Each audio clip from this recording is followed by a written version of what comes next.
நமக்கு போகத்தான் கடவுள் அப்படின்னு நாம் வச்சிருக்க கூடாதான்.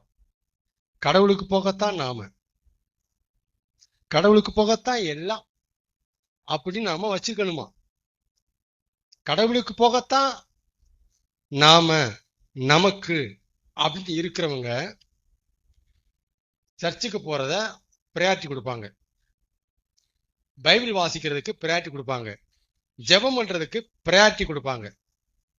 நான் சொல்றது புரியுதுங்களா? கடவுளுக்கு போகத்தான் நாமன் வாழ்ந்தோம்னா இந்த மாதிரி அடையாளங்கள் நம்ம வாழ்க்கையில தானாவே இருக்கும். இதுக்கெல்லாம் நீங்க முயற்சி பண்ண வேண்டிய அவசியம் கிடையாது.